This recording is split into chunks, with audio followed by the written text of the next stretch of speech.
think I could have been placed in a better city anywhere in the world. And I'll speak first from an individual's point of view. I'm an artist, right? And in everything I do, I try to find ways that will make me grow as an artist, that will contribute to my work as an artist, as a writer. And Chicago has just been everything I had hoped for in this exchange program. Slam poetry having been founded in this very city at the Green Mill has been the most beautiful encounter for me, going there every Sunday that I am able to go there and sitting there, listening to the jazz, listening to the poetry, participating, performing. I have had the most thrilling feelings I've ever had in my life. Like, I've actually had a spectrum of feelings come out of me. I've cried, I've laughed, I've questioned, I felt angry at some of the political poems I've heard, I've laughed, I've done everything, just sitting there. And this is just at the Green Mill. And there's a woman that I was introduced to before leaving home. Her name is Mama Shavanduka. And she has been so instrumental in ensuring that my time spent away from my host family's house also feels like an extension of home. So she lives in the city. She's a mother, she's a grandmother to me, and she is just so warm. And she has made the experience so good. She's an artist herself. She's a singer.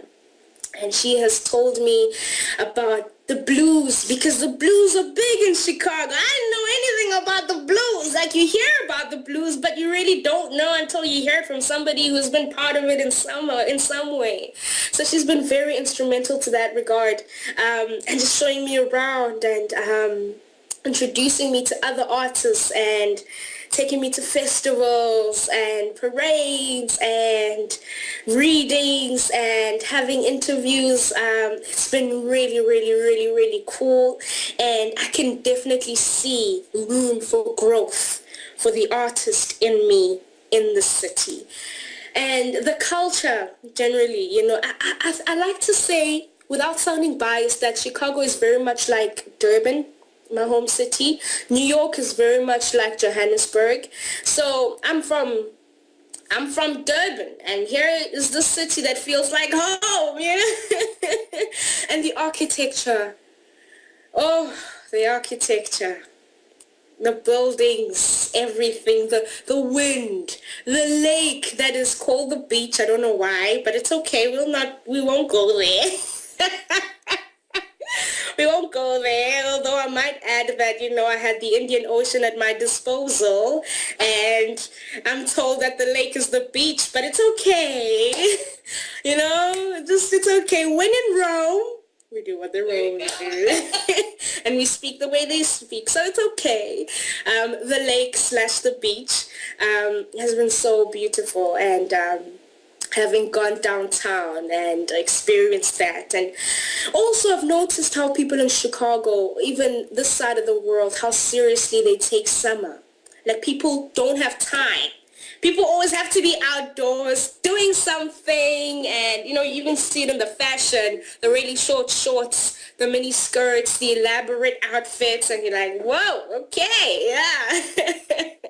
Winter must be tough for people not to show that much, Come summer, people want to be like, hey, whatever. Show it all. So, it's been really colorful, I'd say. It's been a colorful cultural experience and exchange, and it's been beautiful, and I'm slowly but surely starting to prepare myself for the winter season, and there's so many things that are so fascinating about Chicago. I think America as a whole, something as simple as seeing squirrels instead of rats, or seeing fireflies instead of hearing night crickets. And there are no monkeys. I'm not seeing monkeys, yeah. Want to see monkeys? Go to the zoo. And it's so fascinating. The acorn.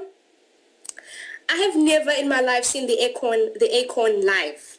I've only ever seen the acorn on TV, and right across the road there are like so many corns, and you're like, wow, the squirrels are collecting these things, and it's so fascinating, and taking it in for the winter season, and everything is just so fascinating. Everything about Chicago, from every conversation that I have. And yes, sure enough, I've had some like racial encounters. Like for instance, I was telling you about the cycle down one street in another northern suburb where I was like the only person of my skin color, and people were like honking at me and turning around, and I've had instances where I've had people assume that because of my accent, I don't understand English.